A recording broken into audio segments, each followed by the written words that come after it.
أعوذ بالله من الشيطان الرجيم بسم الله الرحمن الرحيم ولقد أنزلنا إليك آيات بينات وما يكفر بها إلا الفاسقون۔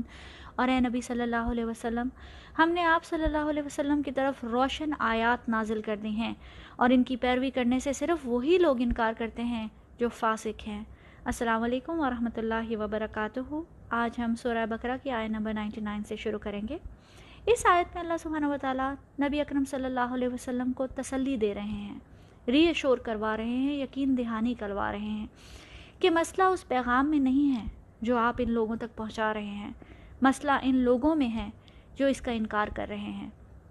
حضور پاک صلی اللہ علیہ وسلم کے لیے ظاہر ہے کہ اہل کتاب کا کفر اور انکار کرنا ایک بہت بڑا دھچکا تھا، جبکہ ان سے امید تو یہ تھی کہ وہ فوراً ایمان لے آئیں گے۔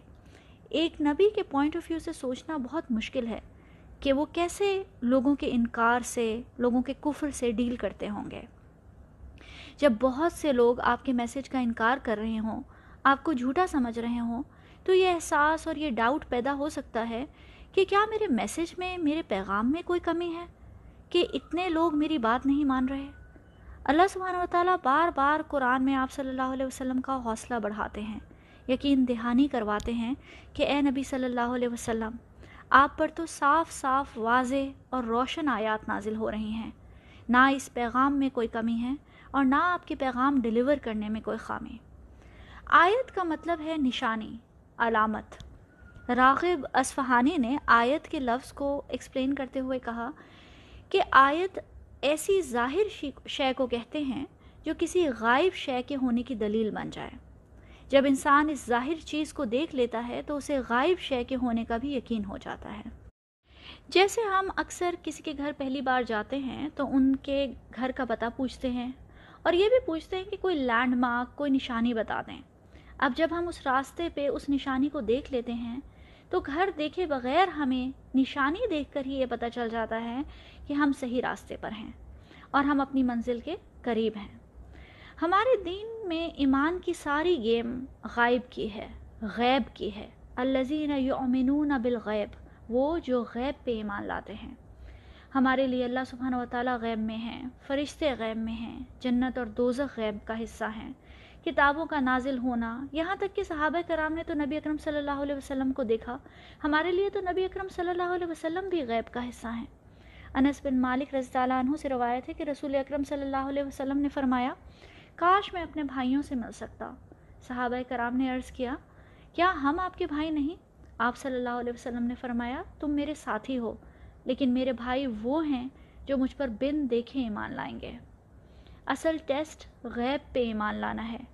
اگر غیب کا پردہ ہٹ جائے، ہمیں جنت دوزخ نظر آ جائے، فرشتے نظر آنا شروع ہو جائیں، تب تو ہر کوئی ایمان لے آئے گا اور اس وقت ایمان لانے کا کوئی فائدہ نہیں۔ یہ اللہ تعالیٰ کی رحمت ہے ہم پر کہ ہمارے لیے اللہ تعالیٰ نے غیب کی نشانیاں بھیجیں، آیات بھیجیں، تاکہ ہمارے لیے غیب پہ ایمان لانا آسان ہو جائے۔ اللہ سبحانہ و تعالیٰ نے قرآن میں 3 طرح کی آیات کا ذکر کیا ہے۔ پہلی طرح کی آیت وہ معجزات ہیں جو رسولوں اور انبیاء کو دیے گئے، حسی معجزات، میریکلز، جیسے سمندر کا پھٹ جانا، لاٹھی کا سانپ بن جانا، حضرت ابراہیم کا آگ سے زندہ سلامت نکل آنا، چاند کا 2 حصوں میں بڑھ جانا۔ نبی اکرم صلی اللہ علیہ وسلم کو بھی بہت سے حسی معجزات دیے گئے جن پر علماء کرام نے پوری کتابیں لکھی ہیں۔ بعض علماء نے تو 1000 سے اوپر ایسے معجزات لسٹ کیے ہیں جو نبی اکرم صلی اللہ علیہ وسلم کو دیے گئے۔ یہ ہے پہلی قسم کی آیات۔ دوسری قسم کی آیات ہیں قرآن کی آیات، جو سب سے بڑا معجزہ ہے، اللہ کا کلام ہے۔ اس کا ایک ایک لفظ اللہ کا معجزہ ہے، ہدایت ہے، شفا ہے، نور ہے اور رحمت ہے۔ اور سب سے بڑھ کر یہ قیامت تک کے لیے، انسانیت کے لیے آیت ہے، ایک واضح نشانی ہے۔ نبی اکرم صلی اللہ علیہ وسلم نے فرمایا کہ ہر نبی کو ایسے ایسے معجزات عطا کیے گئے کہ انہیں دیکھ کر لوگ ان پر ایمان لائے۔ بعد کے زمانے میں ان کا کوئی اثر نہیں رہا، اور مجھے وہ معجزہ دیا گیا ہے، وہ وحی ہے اور قرآن ہے جو اللہ نے مجھ پر نازل کیا۔ اس کا اثر قیامت تک باقی رہے گا، اس لیے مجھے امید ہے کہ قیامت کے دن میرے تابع فرمان، میرے فالوورز باقی پیغمبروں کے تابع فرمانوں سے زیادہ ہوں گے۔ تیسری طرح کی آیت جن کا ذکر قرآن میں آیا ہے وہ اللہ تعالیٰ کی تخلیق ہے۔ اللہ تعالیٰ نے اپنی ہر تخلیق کو ہمارے لیے نشانی بنایا ہے۔ اگر اللہ کی تخلیق کی طرف غور و فکر کیا جائے تو ہر شے میں غیب کی نشانی ہے، اللہ کے ہونے کی دلیل ہے، اور ایک پیغام ہے، ایک کلو ہے، آیت ہے۔ جیسے سورہ آل عمران میں آتا ہے اِنَّا فِي خَلْقِ السَّمَاوَاتِ وَالْأَرْضِ وَاخْتِلَافِ اللَّيْلِ وَالنَّهَارِ لَآيَاتٍ لِأُولِي الْأَلْبَابِ، یقیناً آسمانوں اور زمین کی تخلیق میں اور رات اور دن کے الٹ پھیر میں عقل رکھنے والوں کے لیے نشانیاں ہیں۔ نبی اکرم صلی اللہ علیہ وسلم پر قیامت تک کے لیے سب سے بڑا معجزہ، سب سے بڑی آیت جو نازل ہوئی وہ یہ قرآن ہے۔ اس کی آیات واضح ہیں، جو اس کو پڑھے گا اس کا ہدایت پہ آ جانا لازمی ہے۔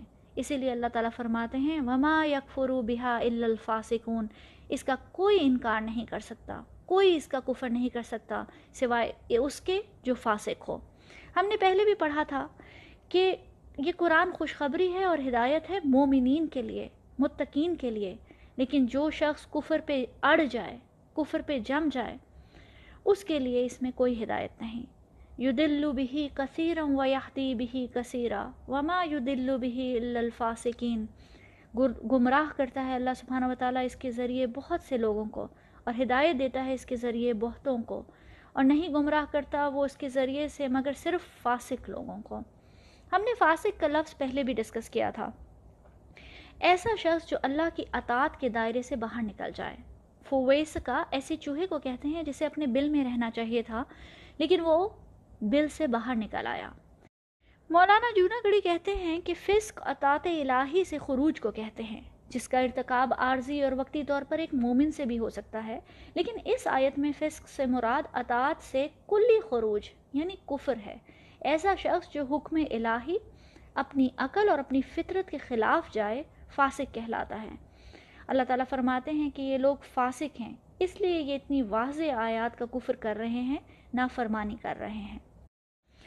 پھر آیہ نمبر 100 میں اللہ سبحانہ وتعالیٰ فرماتے ہیں أَوَكُلَّمَا عَاهَدُوا عَهْدًا نَبَذَهُ فَرِيقٌ مِّنْهُمْ بَلْ أَكْثَرُهُمْ لَا يُؤْمِنُونَ، تو کیا ہمیشہ ایسا نہیں ہوتا رہا کہ جب کبھی بھی انہوں نے کوئی عہد کیا ان میں سے ایک گروہ نے اسے اٹھا کر پھینک دیا، بلکہ ان میں سے اکثر ایسے ہیں جو ایمان نہیں رکھتے۔ ابھی تک اللہ سبحانہ وتعالیٰ نے ہمیں بنی اسرائیل کی جتنی تاریخ بتائی ہے اس سے ہمیں یہی پتہ چلتا ہے کہ جب جب انہیں اللہ نے کوئی حکم دیا انہوں نے نافرمانی کی، جب جب ان سے کوئی عہد لیا گیا انہوں نے توڑ دیا۔ یعنی اللہ تعالیٰ نبی اکرم صلی اللہ علیہ وسلم کو یہ بتا رہے ہیں کہ یہ تو ان کی عادت ہے، ایسے وہ پہلی بار نہیں کر رہے، آپ کے ساتھ نہیں کر رہے، بلکہ پہلے انبیاء اور رسول کے ساتھ بھی وہ ایسا ہی کرتے آئے ہیں۔ تورات کا ایک عہد یہ بھی تھا کہ آخری نبی صلی اللہ علیہ وسلم جب آئیں گے، آخری کتاب جب نازل ہوگی تو اس پر ایمان لانا ہے، لیکن انہوں نے اپنی کتاب کے اس حکم، اس عہد کو بھی نہیں مانا۔ اللہ تعالیٰ کے کلام کی یہ خوبصورتی ہے کہ ایک ہی کلام کے ہر کسی سننے والے کے لیے مختلف فائدے، مختلف اہمیت ہوتی ہے۔ بنی اسرائیل کی جتنی بھی ہسٹری، جتنی بھی تاریخ اللہ تعالیٰ نے ہمیں بتائی ہے، اس کا مدینہ کے یہودیوں کے لیے یہ فائدہ تھا کہ شاید وہ یہ سن کر شرمندہ ہوں اور ایمان لے آئیں۔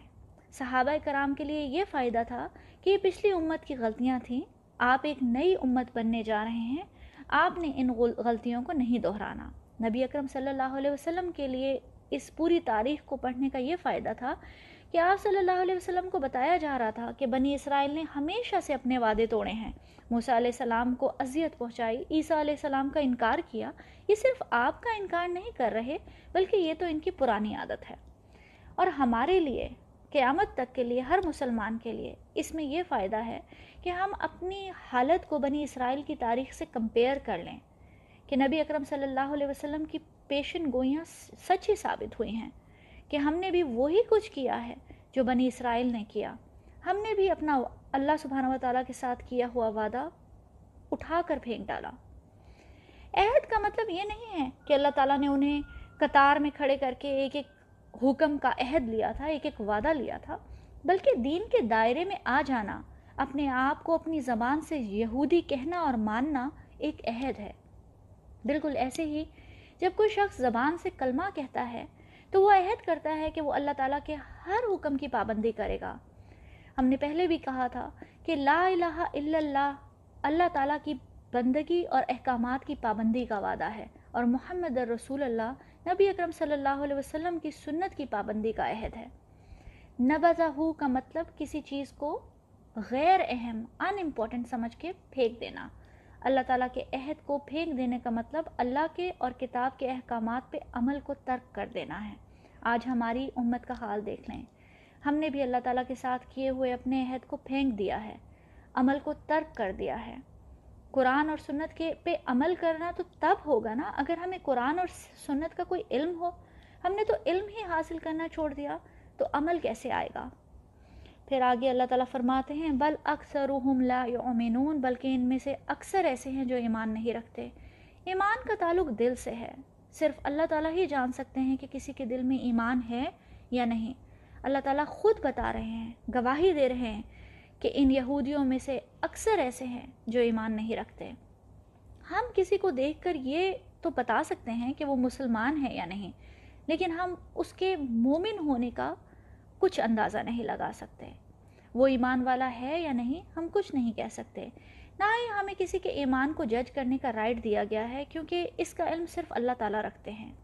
اس آیت میں اللہ تعالیٰ نے ایمان کا تعلق عمل سے جوڑا ہے، اللہ تعالیٰ کے وعدے کو پورا کرنے سے جوڑا ہے۔ کلمہ کہنے سے انسان اسلام تو لے آتا ہے لیکن ایمان نہیں۔